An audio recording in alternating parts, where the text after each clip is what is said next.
Feliz Navidad, nigga.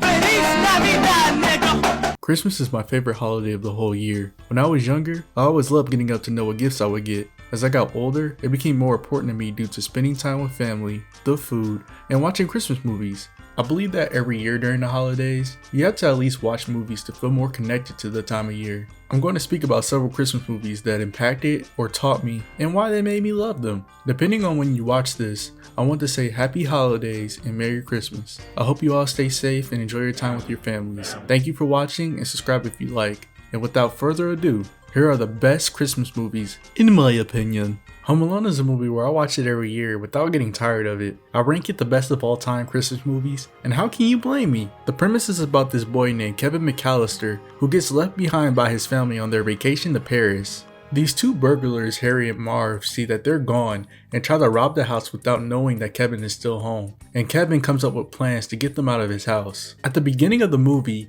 you can tell his family is dysfunctional and unfair by how they treat Kevin. I wasn't annoyed or mad by his actions because they were understandable. It's a movie that shows you the importance of family. Although his family treated him unfairly and left him, Kevin was happy as can be when he found out that he was alone. But with him staying, he had to grow up in a way.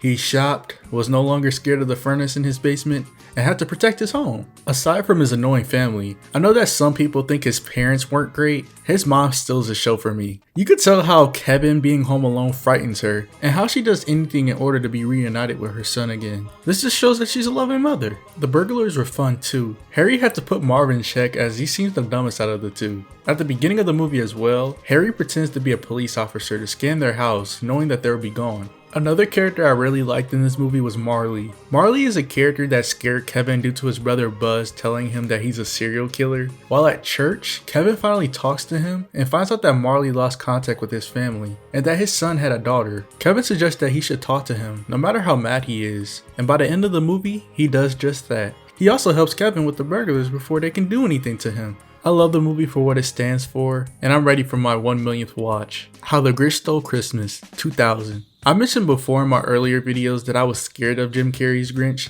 and indeed I was. While I was younger, I never let the movie get the time or day or try to watch it, but that changed as I got older. And I'm glad I didn't because I wouldn't have understood the story, and I'll tell you, the story is phenomenal. Despite the reviews it got, I felt like this is a movie you have to watch around the holidays each year. Jim Carrey in general is an amazing actor, and although he's funny with his comedy, my favorite movie that he was in was Eternal Sunshine of the Spotless Mind. It's serious and it's not his usual comedy persona. It doesn't matter though, he's an amazing actor and I would praise him forever. Back to the Grinch though, I will say this now. Fuck the Who's. Yeah, the ending they're all nice to him and he becomes different, but it's literally their fault he ended up the way he did. The Grinch was bullied by the mayor when they were younger, forcing him to cut off his quote-unquote beard and cutting himself by accident. Martha May is a Who that had a crush on the Grinch when they were younger, and he went out of his way to make her a gift. Before that, he didn't care about Christmas. But due to the bullying, the shave happened and kids laughing at him caused him to crash out and throw a tree.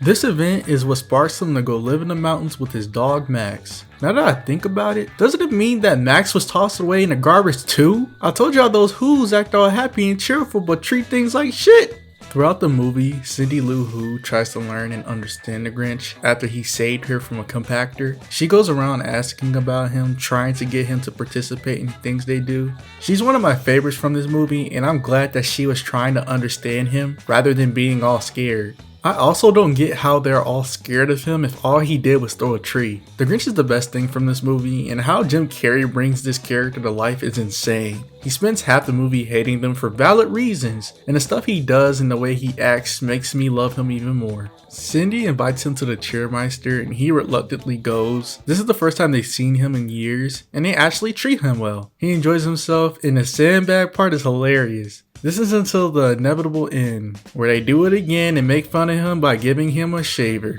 This causes him to crash out again, and he finally decides to teach them a lesson, in which you know what happens next. I also love Jim Carrey's version of "You're a Mean One, Mr. Grinch." In the end, his heart grows and he begins to feel, and Cindy Lou comes to help him. He then decides to give everyone their presents back and apologizes. The movie being good in general made me allow this because, like I said, fuck them! He gets with Martha and they all have Christmas in his cave. I love this movie and I'm glad that things worked out for him in the end. Ha ha ha! Hot chocolate! The Polar Express was watched religiously when I was in elementary school. My teacher would have us be seated while we drink hot cocoa and watch the movie. For some reason, nobody has a name but Billy, the kid who seems lonely for half the movie. The main character doesn't believe in Santa and finds out there's a train that's going to the North Pole. The conductor is literally Tom Hanks. Tom Hanks damn near plays half the characters in the movie. In the train, he meets the know-it-all kid, the girl who continued to stare at bro and made him uncomfortable, and of course, Billy. There was a point in the movie where the girl lost her ticket and was taken away by the conductor. The main character would then try to give it to her, and a whole ghost helps this dude to the front of the train. If this was me, I'd be terrified. She turned out fine though and worked as the conductor of the train. This movie has different situations, like I've said, where it's extremely dangerous. From the roller coaster, the icy lake, and when these kids went on the train tracks and underneath them it was deep. I don't know how they did it, but oh my gosh. They make it to the North Pole, and the 3 kids get sent back due to the trains unconnecting. This ends up with them getting in Santa's present sack. You have Billy the whole time. This is my present. It says Billy. If you don't get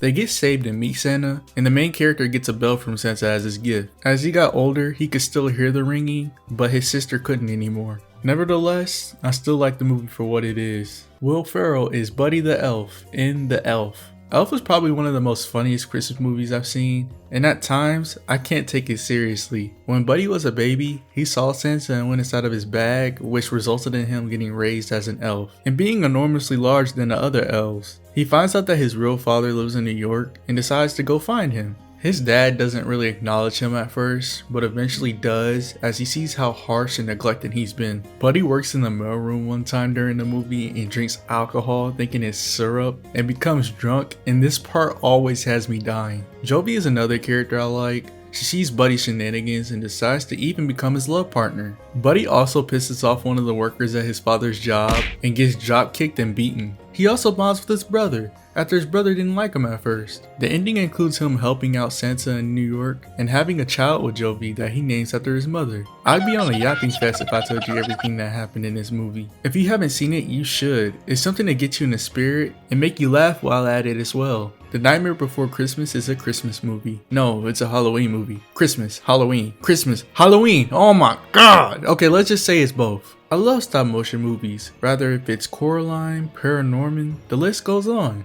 But The Nightmare Before Christmas is a brilliant twist on a Christmas movie. Jack Skellington, the Pumpkin King, lives in Halloween Town and has perfected the art of scaring people, but he feels something is missing. He stumbles upon Christmas Town where he's captivated by it. The scenes where he wanders around Christmas Town are so memorable. His fascination with Christmas shows how sometimes we all crave a change with our routines. He wants that warmth and happiness he sees in Christmas, but doesn't entirely understand it. So he decides to take over Christmas, but since he doesn't fully get the meaning of it, he puts his own twist on it, which goes horribly wrong. The character Sally is essential too. She sees that Jack's obsession with Christmas might backfire and tries to warn him, but he's too caught up to listen. Oogie Boogie adds that perfect element of villainy with his creepy gambling obsession. In the end, Jack realizes Christmas isn't something he can recreate, so he returns to Halloween Town with a new appreciation for his own holiday, which reminds us that it's okay to appreciate others' traditions while staying true to our own. A Charlie Brown Christmas. I love Charlie Brown regardless of the setting, and I watched this most of the time when I was younger. I don't like how the people treat this dude and everything they're mean to him. In this movie, it's shown that Charlie Brown isn't that happy that Christmas is coming. He seeks help from Lucy, and she suggests that he should be the director of the kids' Christmas play. He takes this on, hoping that it'll help him understand Christmas better. But even that goes sideways as the other kids mock him, do their own thing, and dance around. The iconic Christmas dance that these kids were doing made me want to dance too. But in all seriousness, what are these dance moves? I ain't hating, but they getting it in. Imagine going to a party and dancing like this. Everyone expects him to pick a grand, flashy tree, but he picks the smallest, most scraggly one he can find. This scene says a lot about Charlie. He doesn't need something perfect, he just wants something real. And then there's Linus's speech. He brings the focus back to the origin of Christmas. That speech is like the heart of the whole of it, and it's simple but it's so powerful, especially because it's coming from a kid. In the end, the tree becomes a symbol when everyone comes together to decorate it, and they finally understand what Charlie was feeling all along.